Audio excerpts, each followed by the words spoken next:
Ladies and gentlemen, I welcome you to America Talks Live. It's Friday. I'm Steve Malzberg. Roger Stone will be here. So will Andy McCarthy and the panel. Before we get to it, let's send it down to my Newsmax TV colleague, Miranda Khan, who has the latest. Miranda?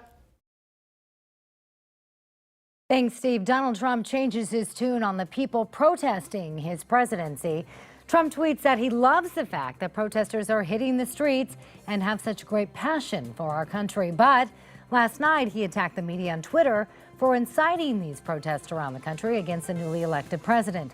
Meanwhile, Donald Trump reportedly knew one question was coming before the first primary debate. You've called women you don't like fat pigs, dogs, slobs, and disgusting animals. According to a New York Times review of Megyn Kelly's new book, Settle for More, Trump managed to get that infamous question ahead of time. But Kelly writes that she doesn't know how Trump received that question. The president of United Auto Workers Union says its members will work with President Trump on renegotiating NAFTA. Trump vowed to force Canada and Mexico to renegotiate that deal. For much more on these stories, please visit Newsmax.com. I'm Miranda Khan. Back to you, Steve. All right, Miranda, thank you. By the way, the president of Mexico has already reached out to Donald Trump. Wants to meet with him. He's going to work with him. He's going to redo NAFTA with him. Gee, that took about 5 minutes.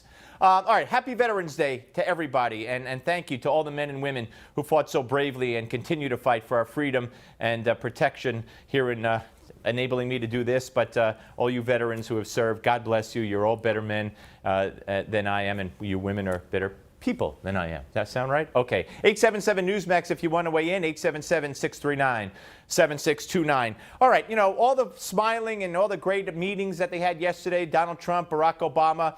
Look at this picture from 2008, ladies and gentlemen. You see that? You didn't see that picture yesterday because the Obamas would not participate in a family shot with the president and the first lady and the president-elect and the first lady-to-be. They did not want to do it. Is that a surprise? Really? I mean, just a little while ago, Barack Obama was on Jimmy Kimmel doing this.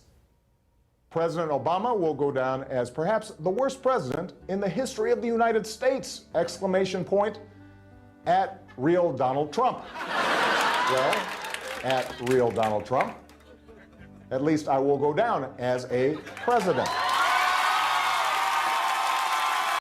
The way he dropped that phone with the hatred in his eyes, that was hatred, pure hatred in his eyes, in my opinion.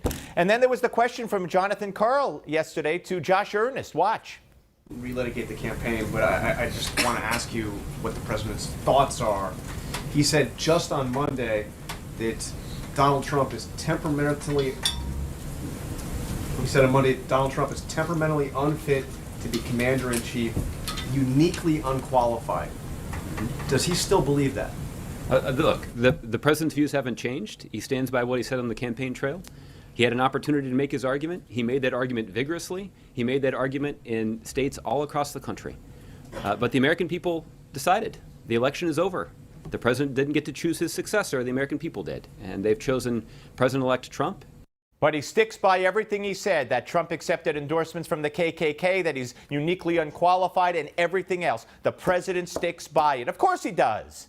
Of course he does. And get a load of this. You know there were riots yesterday. The police called them riots in Portland. More protests all over the country, but riots in Portland. Donald Trump tweeted out about that, and rightfully so. But put this up. Manisha Rajesh.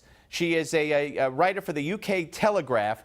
She put up, "It's about time for a presidential assassination." That's right. And then, of course, she took it down. But she wasn't alone. Twitter is rampant with these calls for assassination. Let's put just a couple up. We could spend an hour putting them up. And these are anonymous because they're there below, but they blurred out to keep, you know, not going to put people's names up. I wonder if anyone is planning a presidential assassination. Let's go to another one. For the first time, I feel like an assassination attempt would be okay only if it also took out the VP. And there's a lot of them. And again, these are real.